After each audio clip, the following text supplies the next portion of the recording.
Katanya di sini lokasi syutingnya ADC 2 Pak ya. Rangga dibilang jahat sama cinta. Bener Pak? Betul. Kalau saya minum kopi masih pakai gula, Mas. Masih pakai gula Pak?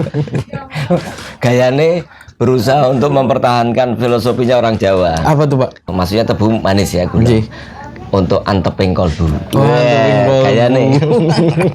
2004 sampai 2009 itu kita masih pindah-pindah, pernah pakai kombi, pernah dari pameran ke pameran. Oh, berarti sebelum Ben dan Jody bikin filosofi kopi, Pak Wisnu udah bawa kombi muter-muter, men. Ternyata capek juga. Capek, Pak. Iya, cuman menang gaya aja, Mas.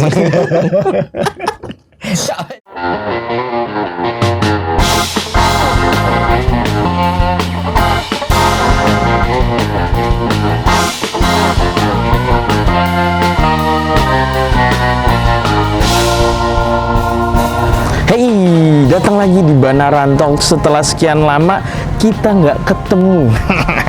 Dan kali ini aku lagi jalan-jalan ada di kota Yogyakarta. Aku lagi mau nyari tempat ngopi yang autentik yang ada di kota Yogyakarta. Ini lagi ada di wilayah Prawiro Taman. Kita lagi jalan-jalan. Hello sir, enjoy Indonesia. Yeah, you're welcome. Punya temen bule bro. Oke, kita nyari coffee shop. Ih, kayak nggak disetting men. Udah ada coffee shopnya di sini, iya kan? Kita ketemu sama Sally Coffee, iya kan?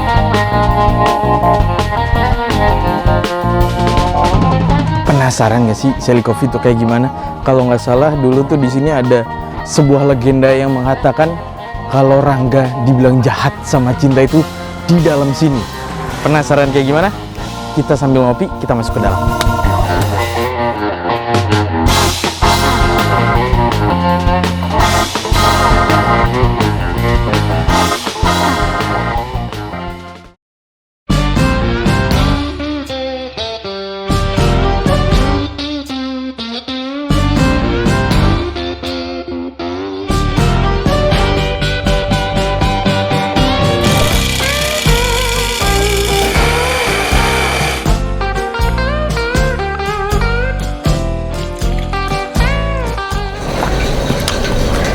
Siang Bapak. Waduh, aku dari Semarang. Aku pengen mesen khasnya sini apa Pak kalau boleh tahu? Banaran.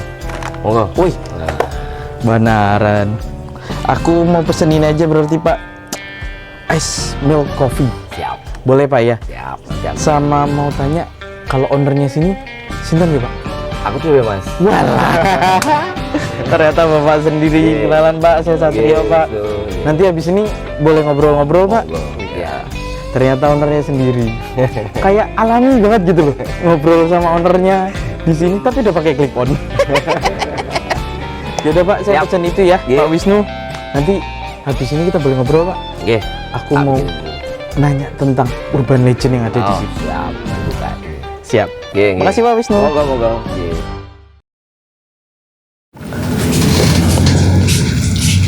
Mas, monggo. Matur sembah nuwun Bapak. Es kopi, mie kopi. Siap. Ya. Oke, ini tak buatin andalannya Sally. Wow. Telo goreng. Siap, telur goreng. Pakai sambal. Wah, ini nih seru. Kita, aku. Wah, kita mau ngobrol. Monggo. Ya. Boleh Pak. Oke. Aduh. Dikasih makanan guys. Pas lapar. Monggo Pak. Ya. Pak ambil makan ya? Ya, monggo. Makasih loh Pak Wisnu suguhannya. Jarang-jarang ketemu singkong goreng makannya pakai sambal. Ya. Ini sambalnya khas. Sambal apa namanya? Sambal bawang. Sambal bawang. Jadi apa namanya? Salah satu Khasnya di sini Pak ya. Keren. Telo goreng cocolan sambal. Enak nih. Kayaknya wajib coba kalau lagi ke Sally Coffee. Aku jadi akan makan. Pak. Ya. Aku tuh penasaran. Ada info Katanya di sini lokasi syutingnya ADC 2 Pak ya? Ya, Pas ya. itu epic scene sih kayaknya. Iya. Rangga dibilang jahat sama Iya. Cinta. Rangga, yang kamu lakukan ke saya itu jahat. Iya, iya, iya. Bener Pak. Betul, betul, betul. Mejanya di sini juga. Mejanya ini. Ya. Meja sini Mas. Setara nih kalau Mas Saputra. Rangga.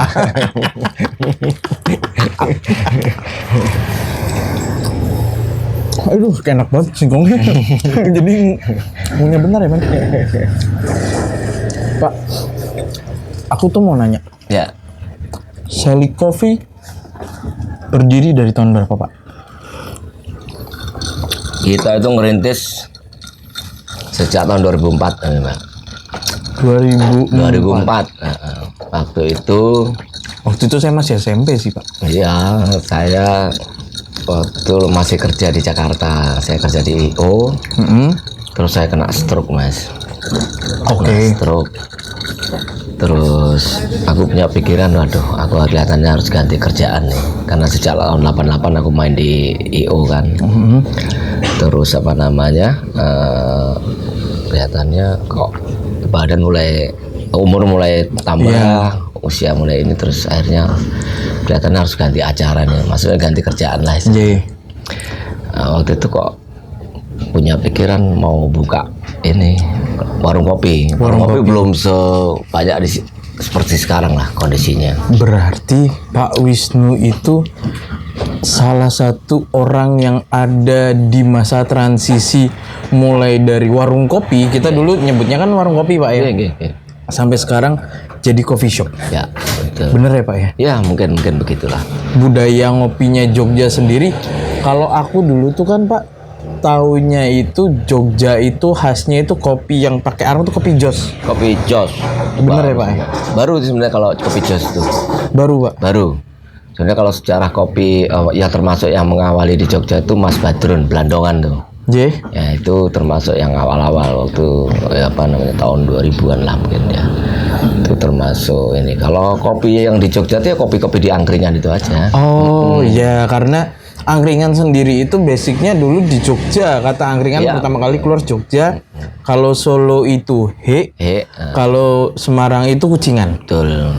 Nah makanya sekarang banyak banget orang yang membuat angkringan. Ini basicnya dulu di Jogja, dan orang-orang Jogja kalau ngopi itu dulu di angkringan.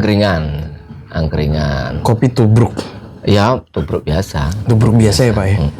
Kopi tubruk, terus bertemulah Jogja dengan kopi jos. Ya, kopi Jos itu kan anu aja, gimmick-gimmick orang. Iya, pakai areng panas Pakai gitu arung, Pak. enggak.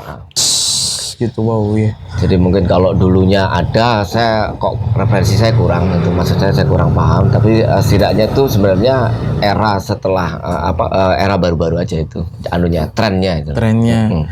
Dan sekarang industri kopi atau tempat nongkrong sambil ngopi, coffee shop. Ya, betul. Jogja sudah banyak banget Pak ya. Iya, luar biasa, hampir 2.500 sampai 3.000 kedai ini. 3.000 kedai Pak. Ya. Di Provinsi Yogyakarta.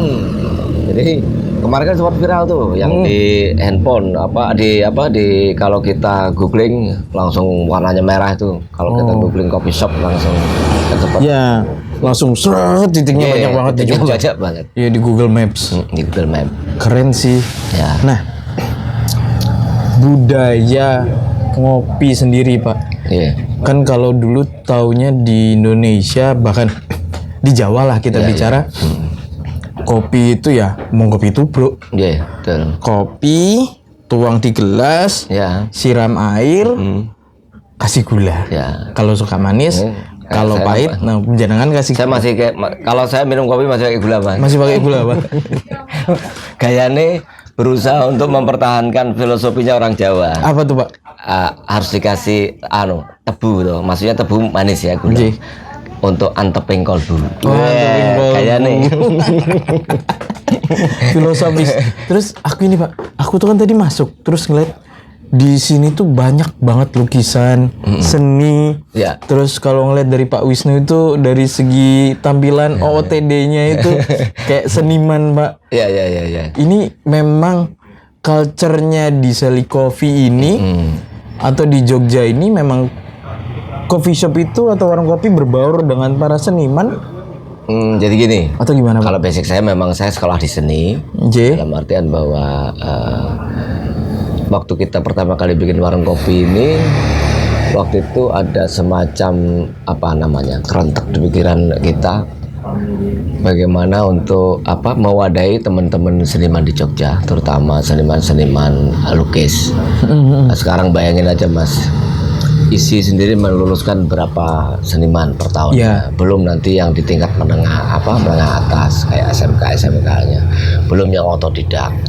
Nah maka kelihatannya Jogja butuh ruang untuk bagaimana mewadahi teman-teman untuk memamerkan karya mereka, berekspresi lah, intinya seperti itu. Maka waktu itu memang konsepnya dari awal kita buatin ruangan seperti ini yang teman-teman nanti setiap bulan bisa berpameran. Oh, jadi karya-karya mereka. bisa exhibition di sini Pak ya? Iya. Dari awal memang begitu. Jadi memang kita setting seperti itu dari awal. Keren sih tempatnya, nyeni. Kalau kata anak sekarang itu kalau sambil ngopi menikmati senja, ya kan ya, anak indie. Terus Pak, balik lagi ke budaya ngopi di Jogja. Ya. Kalau di Jogja sendiri itu kan banyak banget Pak. Coffee shop kita bisa buka Google, itu titik merahnya udah banyak banget. Tapi masih guyup nggak sih Pak? Maksudnya antar pemilik kedai dan satu dengan yang lain itu. Karena kan jujur banyak mungkin di kota-kota lain itu yang pemilik kedai, kalau kita bicara zaman dulu kan kedai A sama kedai B itu biasanya temenan, gimana nih? Kita bisa bikin nggak kota ini ngopi bareng. Nah, Jogja kayak gitu nggak sih Pak? Ya, alhamdulillah Mas. Jogja itu kan cair ya, maksud saya antar ininya kan cair ya, maksud saya itu. Alhamdulillah kita sampai sekarang itu dengan teman-teman pemain kopi, sama-sama penggiat kopi itu kita masih saling berhubung, maksudnya saling berhubungan. Bahkan tahun 2015-2016 itu kita bikin semacam komunitas yang namanya Komunitas Kopi Nusantara. Oke. Itu cuman karena awal-awal kita ngobrol-ngobrol dari warung kopi, terus ada satu di warung kopi itu kalau kita udah ngopi bareng gitu, banyak ide-ide muncul, banyak gagasan-gagasan muncul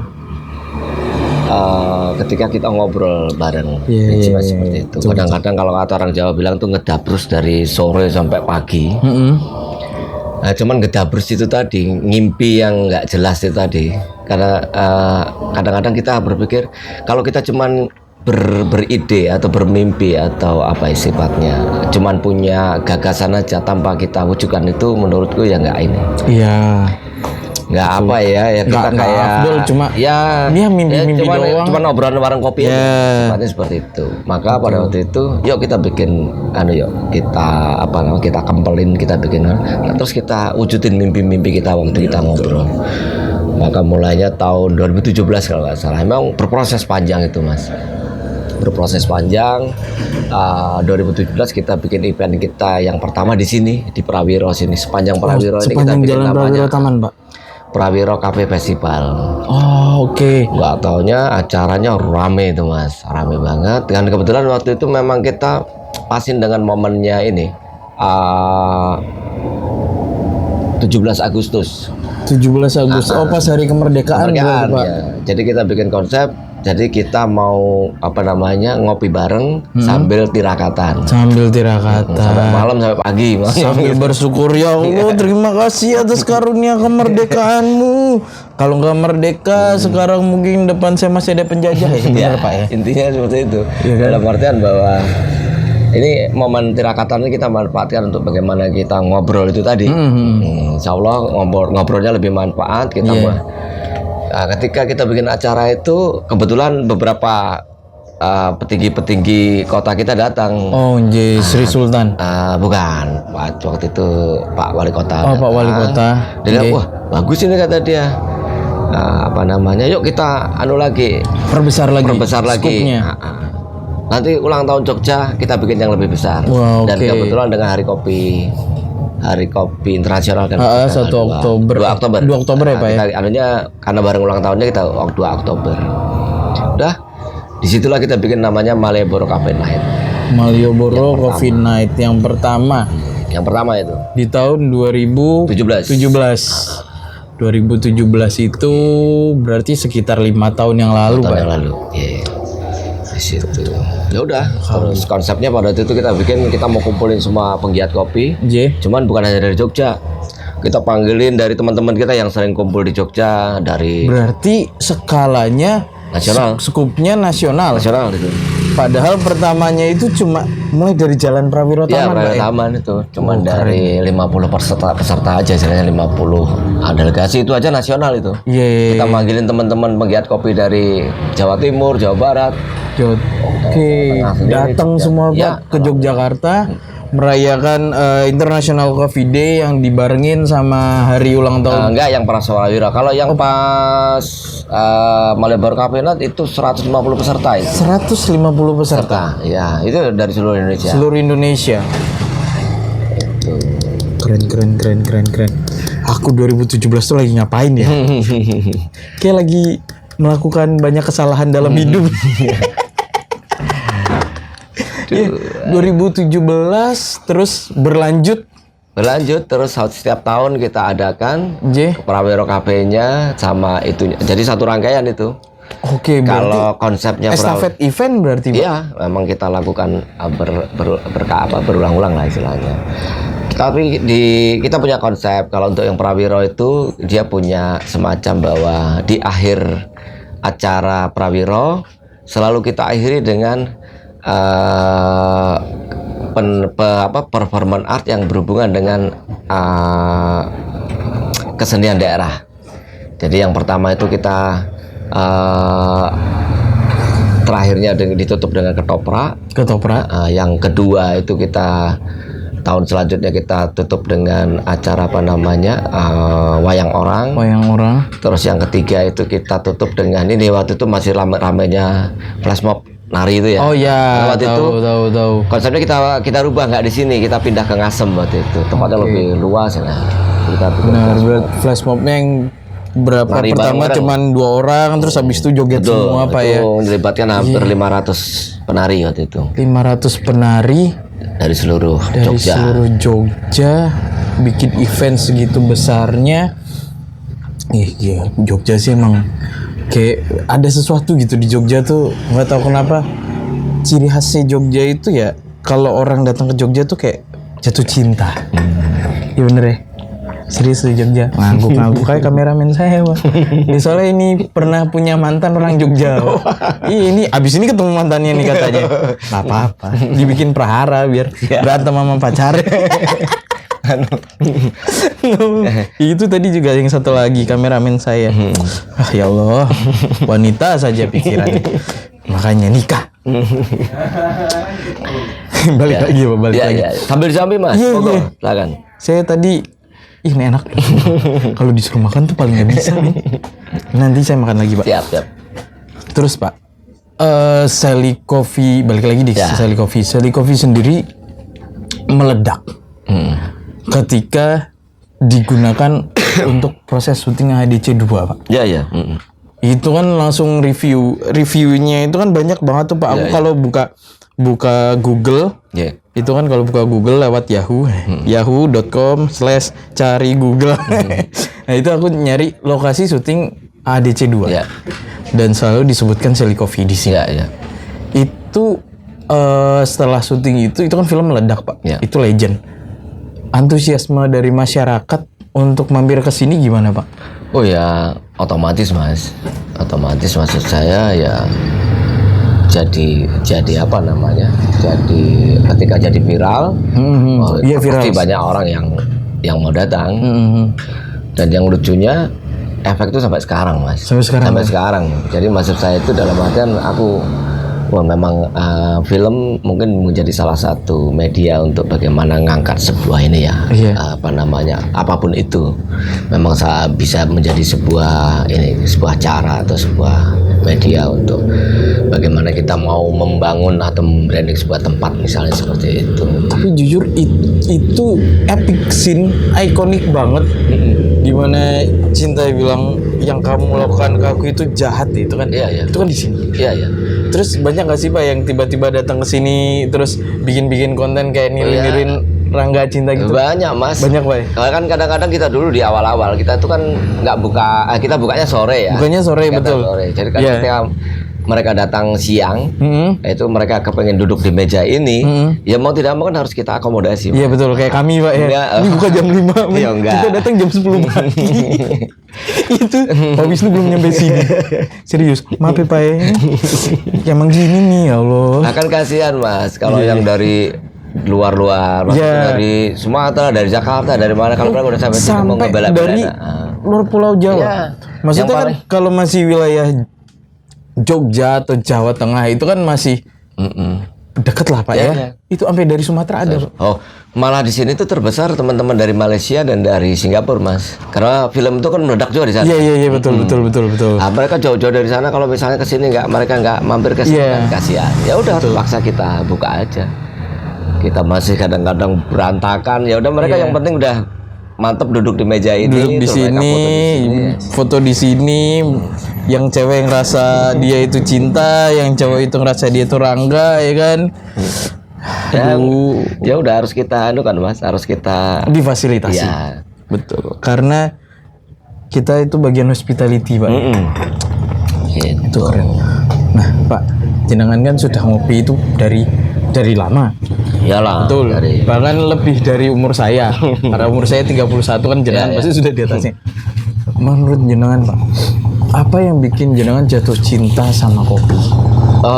Karena kan kalau kita bicara nggak mungkin jenengan nggak jatuh cinta sama kopi sampai membuat Sally Coffee. Sally Coffee ada dua ya Pak ya? di Lagi di di sini sama sama Malioboro kan nggak mungkin kalau jenengan tidak jatuh cinta dengan kopi. Ya, ya. Yang bikin jenengan jatuh cinta. Aku Jadi paling suka nih denger kayak gini alasan orang cinta sama kopi. ya, kalau minum kopi sebenarnya kami dari kecil karena kebetulan kita leluhur saya, kakek saya itu ya petani kopi. Petani kopi, ya, Pak. petani kopi. Jadi dari kecil kita udah terbiasa dengan kopi ya. Jadi dalam artian bahwa memang kalau kita bicara kopi di Indonesia kan dia udah jadi semacam minuman wajib orang Indonesia. Betul. Itu jadi dalam artian bahwa ketika saya memutuskan untuk buka warung kopi dulu karena memang bagaimana sehari-hari kita dengan kopi itu sangat dekat. Iya. Kita waktu kuliah di seni itu nggak bisa ngerjain tugas kalau kita nggak ngopi. Oh iya betul. Kopi itu kalau kata GM saya Pak, ya nanti di quote saja. Ketika otak perlu inspirasi, itu dari kata-kata dari Pak Widya Banuaji. Wah, mantap. Betul. Itu nanti di quote, dikasih foto Pak Banu. Lagi dada. Iya lagi ada. Gitu. Bercanda Pak. Tapi emang sih Pak, kalau memang teman-teman saya itu biasanya pagi sebelum beraktivitas ngopi dulu. Iya, iya.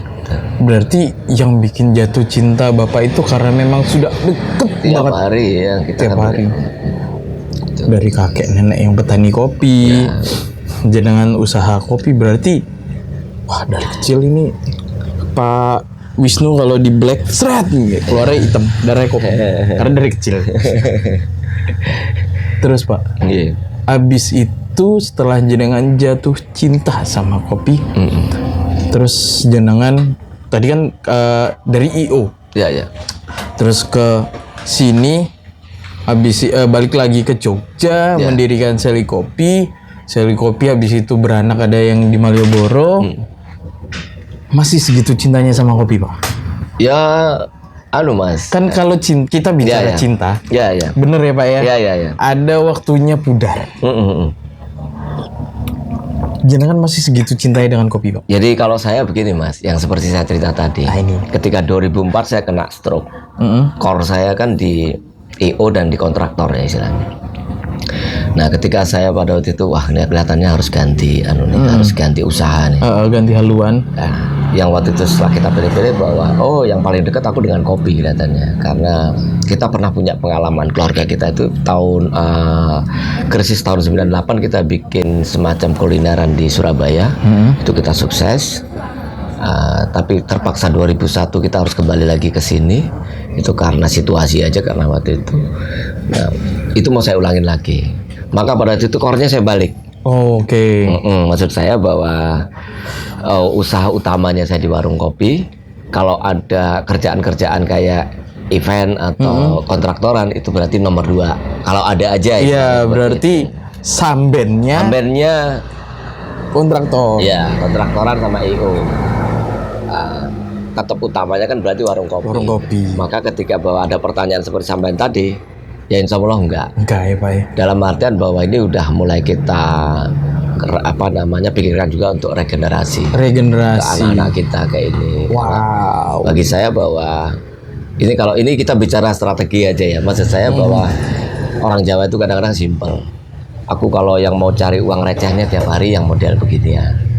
Nah nanti kalau mau cari yang kakap-kakapnya, kita cari usaha yang lain yang dia sifatnya cuman gitu aja, Mas, simpel aja gitu. Jadi aku tekankan ke anak-anakku, ke orang-orang dekatku, ya udah kamu pertahankan ini. Warung kopi ini sekecil apapun dia, sebesar apapun itu kamu openi. Insya Allah kamu kalau nanti sudah dewasa, sudah mandiri, kamu bisa buka sendiri. Tiap hari kamu bisa buka di rumah untuk cover kamu setiap hari. Nanti untuk cari kakapnya kamu cari yang lain. Ya, kalau kata orang Jawa, orang nyugei ning nguripi. Iya, bener Pak. Itu, Mas. Betul ya, betul itu. Salah satu quotes juga dari teman-teman saya, Pak. Iya, betul. Seru. Ngedepi strategi hidup aja toh. Betul. Karena ini cuma untuk ya, maksudnya tidak untuk semuanya ya. Ini kan jenengan, tapi kalau ada yang terinspirasi tidak apa-apa. Tidak apa-apa sekali. Karena kan tapi inspiratif sih Pak. Maksudnya benar-benar yang jenengan itu merintis dari tahun 2004 sampai besar namanya. Kita bicara nama Sally Coffee itu besar. Iya, betul. Skala nasional. Siapa yang nggak tahu Sally Coffee terkenal karena ADC kan Pak. Itu beruntung men bisa ngobrol sama Pak Wisnu nih. Aku ya beruntung sama ya. Kepala saya besar. Oh ya enggak. Enggak memang besar Pak. Kebetulan ini jidatnya lebar sih. Banaran itu termasuk langganan saya dulu. Cerita ya. Aku tuh dulu kalau ke Semarang, kalau ada kerjaan-kerjaan di Semarang dulu waktu sering IO kan aku. Salah satu kota yang sering dapat job IO tuh di Semarang dulu, Mas. Oh, di Semarang, Pak. Berarti jangan dari Jogja ke Semarang. Ya. Lewat di daerah Jambu. Daerah Jambu. Gemawang. Itu aku mesti mampir di situ. Mampir ya. Pisang gorengnya top. Kopinya juga top. Kopinya top. Saya itu sering, Pak, mampir ke Banaran. Iya, iyalah kerja situ. Iya. Jelas, Pak. Terus, Pak, sebelum kita tutup, aku mau minta Pak, sepatah dua patah. 3 patah nggak apa-apa, 4 patah juga boleh. Patah juga boleh ya. Patah boleh. Kalau patah-patah nanti goyang. Ya sedikit kata-kata inspiratif, kata-kata mutiara dari Pak Wisnu buat mungkin teman-teman yang baru ngerintis usaha kopi, yang kaget dengan culture kopi sekarang. Katanya sekarang aku nggak tahu sih bener atau enggak, budaya ngopi itu udah sampai third wave atau second wave, aku nggak tahu. Aku juga disclaimer, aku denger aja. Itu gimana Pak, biar yang baru mulai ini bisa tetap survive. Dari 2004 sekarang udah Kalau di sini kita 2009. Oh, 2009. Tempat ini kan 2004 sampai 2009 itu kita masih pindah-pindah, pernah pakai kombi, pernah dari pameran ke pameran. Oh, berarti sebelum Ben dan Jody bikin filosofi kopi, Pak Wisnu udah bawa kombi muter-muter, men. Ternyata capek juga. Capek, Pak. Iya, cuman menang gaya aja, Mas. Capek juga kalau hujan kita udah udah ngeset padahal Iya, Pak ya udah buka. Wah. nggak enak itu Mas, ternyata terkurung kita di situ, hujan-hujan kan nggak laku, otomatis siapa yang mau datang kalau hujan? Iya kalau hujan. Menang gaya aja lah, itu capek itu Mas, capek. 2009 sampai dengan sekarang. Dari sebulan kita di sini 13 tahun. ya, terus Dan masih survive. alhamdulillah. Coba Pak dikasih sedikit wejangan. Ya, Kebetulan ini teman saya yang di kamera sana itu mau bikin kopi chop. ya. Monggo. Jadi gini Mas, saya itu termasuk orang pada waktu itu yang tidak pernah punya cita-cita bekerja dengan orang lain. Sejak saya lulus SMA tahun 88, itu saya sama teman-teman udah bikin usaha namanya. Itu untuk bagaimana kita survive lah. Pada waktu itu urusannya survive aja Mas. Karena kita termasuk anak-anak pada waktu itu yang ditinggal orang tua tugas keluar. Karena kebetulan bapak saya itu tugasnya keluar-luar ya, sama keluarga. Nah kita berusaha untuk survive. Dan memang dari awal itu kita termasuk komunitas yang sifatnya nggak punya cita-cita kerja sama orang lain. Itu. Sehingga tahun 88 kita bikin semacam buah kelompok. Terus sampai saya selesai kuliah tahun 94 saya ke Jakarta, saya kerjasama juga dengan orang di sana, dibiayai orang untuk bikin sebuah usaha. Karena macam-macam, akhirnya saya cerita ke sempat muter kemana-mana itu. 2004 saya kena stroke. Yang di situ saya punya pikiran bahwa kelihatannya aku harus ganti ini. Dan ketika kita mulai kopi, memulai usaha kopi 2004, terus saya mulai stay di sini 2009 sampai sekarang. Prinsipnya adalah konsistensi Mas. Konsisten. Jadi maksud saya bahwa bagaimana kita setia pada proses kita, mau kondisi apapun ya hajar aja terus. Yang seperti kalau untuk kayak EO dan kontraktor aja saya tetap, cuman dia kan jadi Secondary. Betul. utamanya kopi. Utamanya tetap kopi. Jadi dalam artian setia pada proses itu penting untuk bagaimana kita berkembang. Mungkin kalau ukurannya bukan materi atau dalam artian bahwa bisnis itu ya harus berkembang. Betul. Ya, seperti itu kalau saya. Intinya itu nikmati prosesnya. Ya, Tetap konsisten. ya, Jangan menyerah. ya. Itu. Itu men, buat teman-teman di sana harus ditiru. Kayak gitu, matur sembah nuwun Pak Wisnu untuk waktunya.